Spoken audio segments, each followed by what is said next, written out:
In this video, I will show you how to create a new AWS account and get started with up to $200 in AWS credits. If you are completely new to AWS, don't worry. We will go through the sign-up process step by step. One important point before we begin, AWS currently offers up to $200 in credits for eligible new accounts. You start with $100 in AWS credits and you can earn up to another $100 by completing certain AWS activities. The exact offers and sign-up screens may change over time, but the overall process should remain similar. Let us get started. Open your browser and search for AWS. Make sure you are opening the official Amazon Web Services website, aws.amazon.com. On the AWS website, open the AWS free tier page. Here, AWS shows the current offer available for new accounts. At the time of recording this video, AWS is offering up to $200 in credits. Click Create Account. Now we need to create our AWS account. First, enter the email address that you want to use as the root user email address. This is an important email address because AWS uses it for account recovery and important account-related communication. Next, enter a name for your AWS account. You can use your name, company name, project name, or any other meaningful account name. You can change this account name later if required. Once you have entered these details, click Verify Email Address. AWS now sends a verification code to the email address that you provided. Open your email inbox and look for the verification email from AWS. Copy the verification code from the email. Paste the verification code in the box and click on Verify button. Once the email address is successfully verified, AWS asks you to create a password for the root user. Enter a strong password. Then enter the same password again in the confirmation field. Make sure both passwords match. Remember that the root user has complete access to your AWS account. So this password should be strong, unique, and kept secure. Click Continue.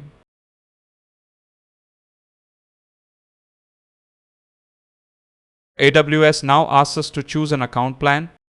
You can see two options here. The first option is the free plan. This plan is mainly intended for learning, experimenting, and building prototypes. It includes the available AWS credits, but there are some restrictions. For example, workloads cannot continue beyond certain credit thresholds, and access to some AWS services and features may be limited. The second option is the paid plan. The paid plan also includes the available AWS credits, but it gives us access to the full AWS service experience. With the paid plan, our workloads can continue after the available credits are used. After that, AWS charges us according to its pay-as-you-go pricing. For this video, I'm going to choose the paid plan. This is useful because we can learn AWS without the service restrictions of the free plan. But there is one important thing to understand. Choosing the paid plan does not mean that we immediately lose the promotional AWS credits. We still receive the eligible credits shown during sign-up. However, because this is a paid account, AWS can charge the payment method if our usage goes beyond the available credits and free usage limits. So while learning, always keep an eye on your AWS usage and billing. So, based on the requirement, you may choose any of these two plans. AWS asks for our contact information. Enter your full name. The organization name is optional, so you can enter it if you are creating the account for a company or organization. Next, select your country code and enter your phone number. Choose your country or region. Then enter your address. Provide your city, state or region and postal code. Make sure the information you enter here is correct. Depending on your country, AWS may also display information about the local AWS entity that provides the services. Finally, read the AWS customer agreement. Once you have reviewed and accepted the agreement, select the checkbox. Then click Agree and Continue. At this point, we have completed the initial account information and contact information. Now we are on step 3, where AWS asks for billing information. First, confirm your billing country. In my case, the billing country is India. AWS gives us different payment method options depending on the country. Here, I can use UPI Autopay or a credit or debit card. If you choose UPI Autopay, AWS will ask you to set up automatic payments using your preferred UPI application. You will also see the automatic payment limit before continuing. If you prefer to use a card, select credit or debit card. For this demonstration, I am going to use a credit or debit card. Enter your card number, then enter the expiration date, security code, and the name printed on the card. AWS may also give you an option to securely save the card for future payments. Next, confirm your billing address. If your billing address is the same as the contact address that you entered earlier, you can simply select Use Contact Address. Otherwise, select Use a New Address and enter the correct billing address. For Indian accounts, AWS may also ask whether you have a PAN. Select the option that applies to you. You can update your PAN information later from the AWS tax settings page if required. Once everything is entered correctly, click Continue. AWS now needs to verify the payment method. This verification is used to confirm that the payment method belongs to you and to help prevent unauthorized transactions. You may see a small temporary or refundable verification transaction. The exact verification process can depend on your bank and payment method. Click Verify. AWS now redirects us to the bank's authentication page. In my case, the bank sends a one-time password to the mobile number registered with the card. Enter the OTP and submit it. Never share your OTP with anyone. Once the bank confirms a transaction, we return to AWS. We are now on step 4, confirm your identity. AWS first asks for the primary purpose of the account registration. You can choose from options such as academic, business operations, government services, personal use, product development, research, or other. Choose the option that best describes how you plan to use AWS. For this account, I am selecting academic. AWS now asks for the ownership type. The available options depend on the information you selected earlier. Since this is an individual account, I am selecting individual. Next, AWS asks us to select an identity document.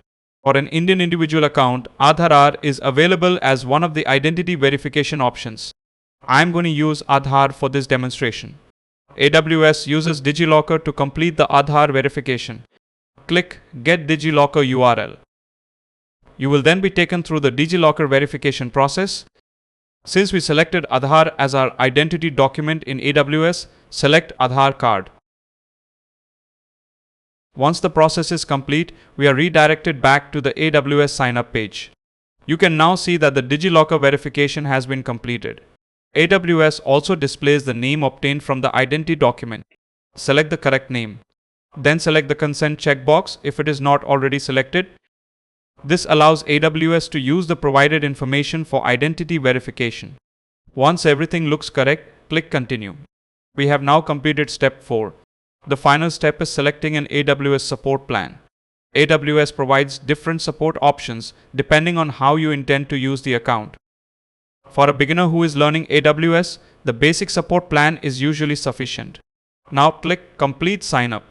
AWS begins setting up the new account. You may see a message saying that the account setup will take a few seconds. In some cases, complete account activation can take a little longer. There is also one situation that you should know about. Sometimes, the identity verification may not be completed successfully during sign-up. If that happens, AWS may send you an email asking you to complete or repeat the identity verification. Do not worry if you receive this message. Read the message carefully and click on the customer verification link provided in the email. This will take to the verification page. Depending on the options available for your account, you may be able to verify using Aadhaar, PAN, or a driver's license. If one verification method does not work, you can try another available option. Make sure the name and other details you provide match the selected identity document. Once AWS successfully verifies the information, the account activation can continue. Once the account is ready, you can proceed to the AWS Management Console. If AWS asks you to sign in again, choose the root user option and enter the root email address that we used while creating the account. Then enter the root user password.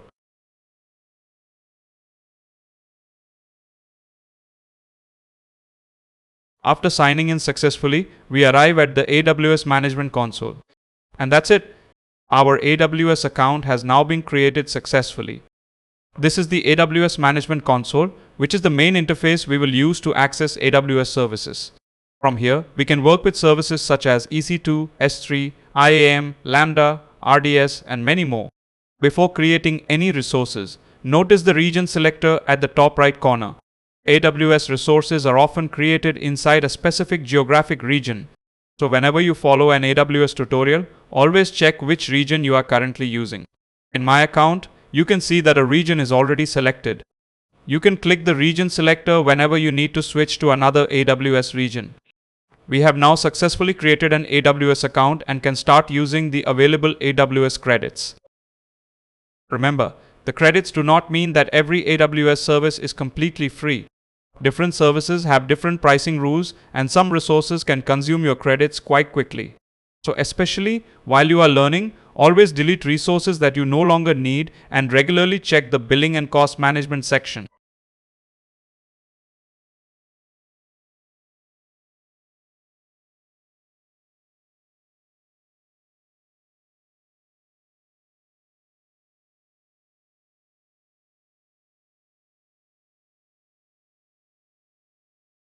So always keep an eye on the billing and cost management section while experimenting with AWS.